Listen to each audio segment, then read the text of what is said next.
আপনার আলাপন রেস্টুরেন্টে ইনভেস্ট কেমন ছিল প্রথম পর্যায়ে? আহ, সত্য কথা বলতে গেলে বাগেরহাটের প্রেক্ষাপটে এটা একটা লার্জ অ্যামাউন্ট ছিল। আমরা টোটাল প্রায় 15 লাখ টাকা নেয়ার অ্যাবাউট আমাদের স্ট্রাকচারে ছিল। আমরা আছি খুলনার বাগেরহাট জেলাতে, যেখানে চিংড়ি চাষের অনেক বড় একটা সম্ভাবনা রয়েছে এবং সফলতাও রয়েছে। কিন্তু তার পাশাপাশি বাগেরহাটের সুন্দর মনোরম পরিবেশের কারণে অনেক ব্যবসা প্রতিষ্ঠান গড়ে তুলেছে।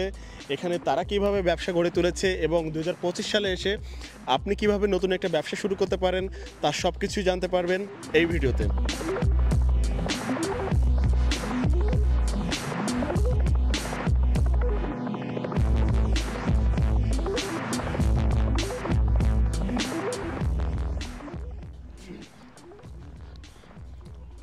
এক্সকিউজ মি ভাই, আসসালামু আলাইকুম। ওয়ালাইকুম আসসালাম, কেমন আছেন? আলহামদুলিল্লাহ, আমি সোহেল মাহমুদ বলছিলাম। আমাদের একটা ইউটিউব চ্যানেল আছে যেখানে বিভিন্ন ব্যবসায়িক সাক্ষাৎকার গ্রহণ করি। এখানে দেখলাম আপনাদের আলাপন রেস্টুরেন্ট আছে, এটা কি আপনার? জি, আমি ওনার এটা। থ্যাংক ইউ সো মাচ ভাইকে, সোহেল ভাইকে। বসুন প্লিজ। O, thank you. তো আমাদের বেসিক্যালি ইউটিউবে একটা চ্যানেল আছে, তার পাশাপাশি আমরা ফেসবুকে এবং টিকটকে ভিডিও আপলোড করি। তো যেখানে আমরা তরুণদেরকে ইন্সপায়ার করি তারা কিভাবে একটা ব্যবসা শুরু করতে পারে, কিভাবে এই ব্যবসাটাকে বড় করতে পারে। তো এই সংক্রান্ত কিছু প্রশ্ন করবো আপনাকে। জি, থ্যাংক ইউ সো মাচ, আপনি করতে পারেন। Thank you. তো এই যে আপনার আলাপন রেস্টুরেন্ট কতদিন হলো শুরু করলেন? আলাপন রেস্টুরেন্টে আমরা করোনাকালীন সময়ে স্টার্ট করেছি, কারণ করোনাকালীন সময়ে এ ধরনের একটা প্রতিষ্ঠান করা যদিও রিস্কের ছিল, বাট আমরা পোটেনশিয়াল মনে করে এটা স্টার্ট করেছি। আর ওভার 3 বছর আমরা অতিক্রম করছি। ওকে, তো এখানে কি আপনি একাই শুরু করেছেন নাকি আপনার সাথে অংশীদার আছে?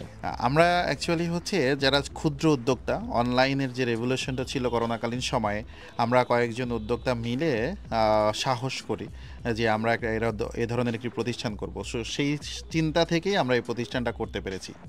আচ্ছা, এটা কি আপনার সর্বপ্রথম ব্যবসা প্রতিষ্ঠান নাকি এর আগেও কোনো ব্যবসা করতেন? না, অ্যাকচুয়ালি এটা আমার ব্যবসা প্রতিষ্ঠান প্রথম না।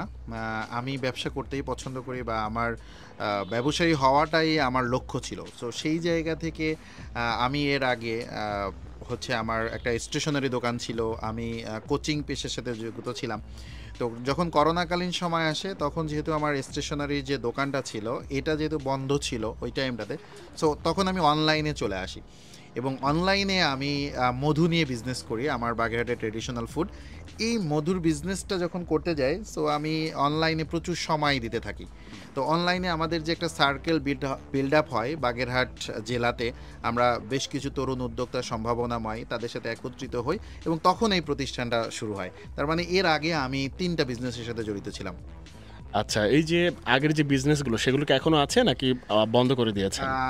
না, যেহেতু করোনাকালীন সময়ে আমাকে একটা লসে পড়তে হয়, যেহেতু আপনার কি বলে, স্টেশনারি যে দোকানটা ছিল সেই দোকানটা ওইভাবে রান করা যায় নাই, প্রায় 3 বছর যাবৎ ওটা শাটডাউন ছিল। সো ওটা ফাইনালি আমি যখন এখানে চলে আসলাম, শিফট করলাম, তখন ওটা আমি বন্ধ করে দিয়েছি। আর মধুর বিজনেসটা আলহামদুলিল্লাহ ওটা আমার সাইড বিজনেস থাকলেও ওইটাই আমার প্রধান বিজনেস হিসেবে এখন পর্যন্ত আছে। আচ্ছা, আলহামদুলিল্লাহ। তো এই যে আপনার আলাপন রেস্টুরেন্টে ইনভেস্ট কেমন ছিল প্রথম পর্যায়ে?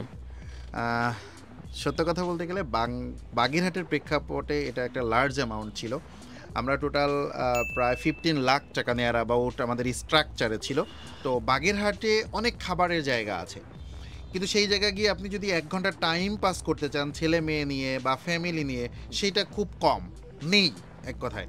সো সেই জায়গা থেকে আমাদের প্ল্যানিংটা ছিল যে আমরা এমন একটা স্পেস, একটা রিসোর্ট কোয়ালিটিতে আনার চেষ্টা করেছি, যে একটা ফ্যামিলি তার পরিবারের সদস্য ছোট বাচ্চা কাচ্চা নিয়ে এখানে আসবে, আনন্দ করবে, আমরা খাবার রেডি করতে থাকবো, দেখা যাচ্ছে আধা ঘন্টা 1 ঘন্টা 2-3 ঘন্টা তারা এখানে স্পেন্ড করতে পারবে।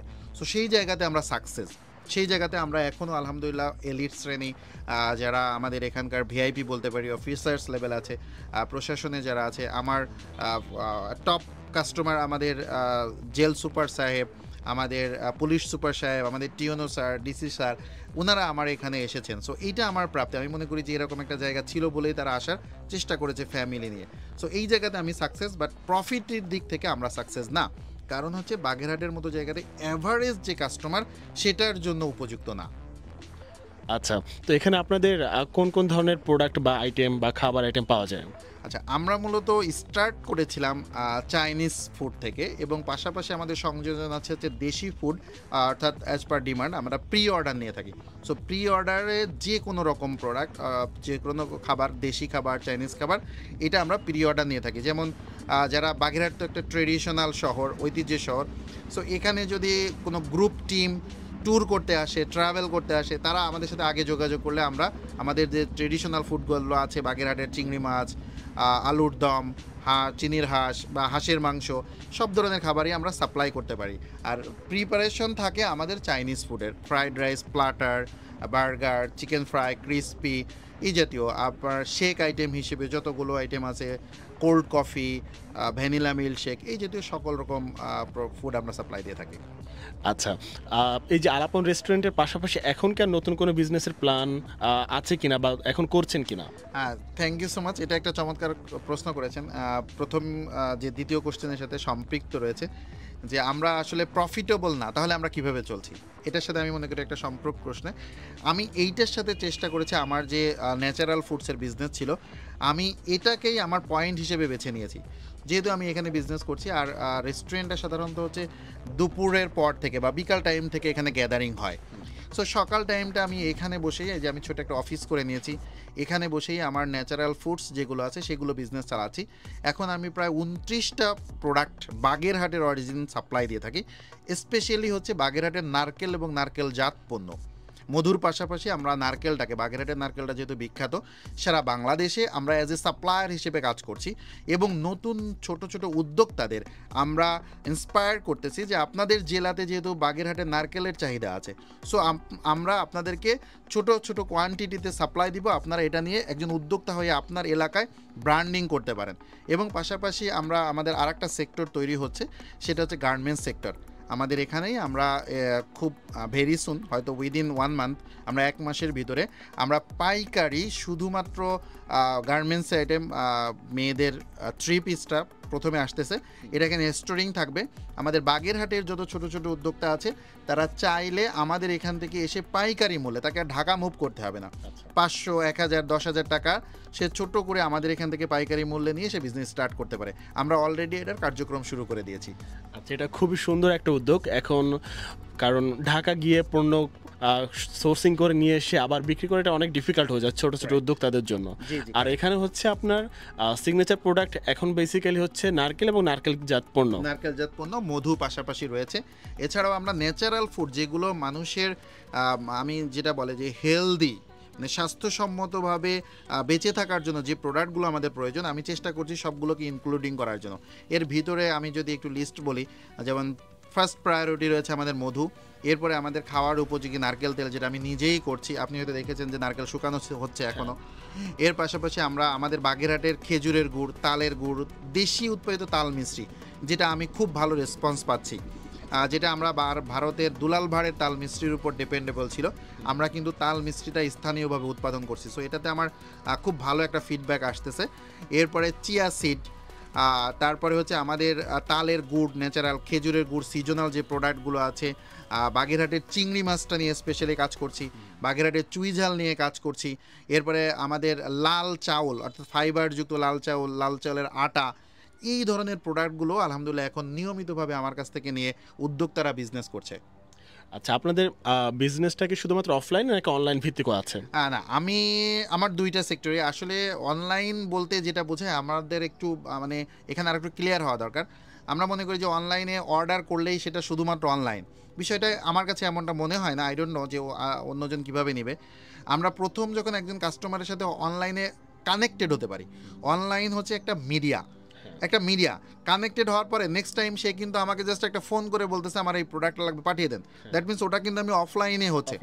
আর আমরা অনলাইন মনে করতেছি যে এই জেলা থেকে অন্য জেলাতে মাল পাঠালেই মনে হয় অনলাইন, এটাও ঠিক না, কারণ এটা তো আগেও হয়েছে।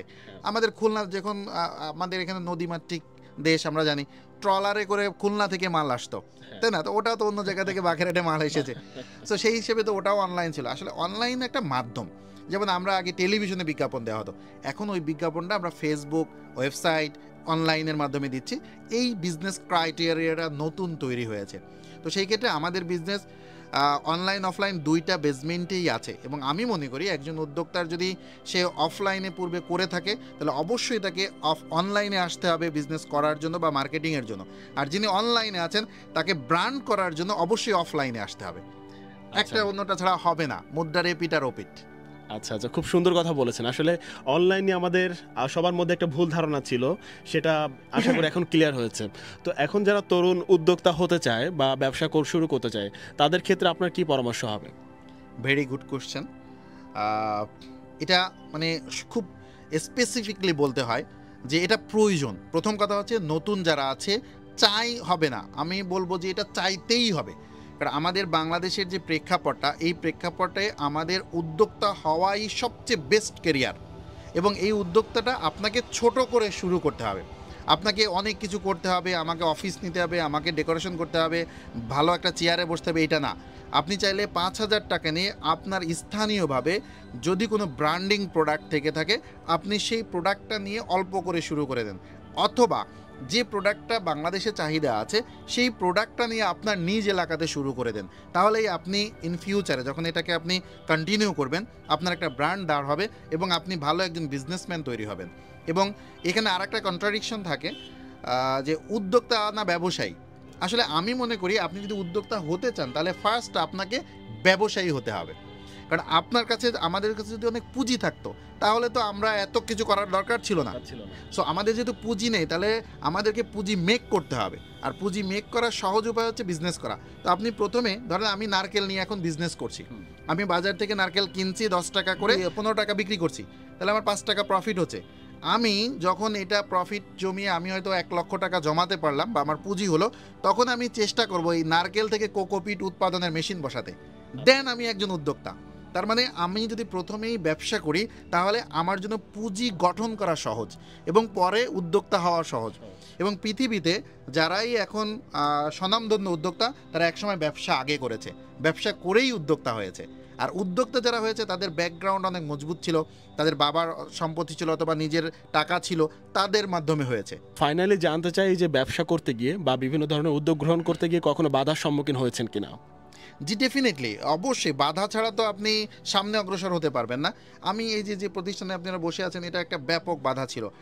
যখন আমরা পার্টনারশিপে এটা শুরু করি, যখন প্রথম 2 বছর আমরা ভালো করেছি, আস্তে আস্তে যখন এই যে বাগেরহাটের মতো জায়গাতে নতুন কিছু ভালো থাকে, বাট পরবর্তীতে যখন আমরা লসের দিকে যেতে থাকলাম আমাদের পার্টনারদের ভিতর কিন্তু তখন একটা হতাশা কাজ করা শুরু করলো।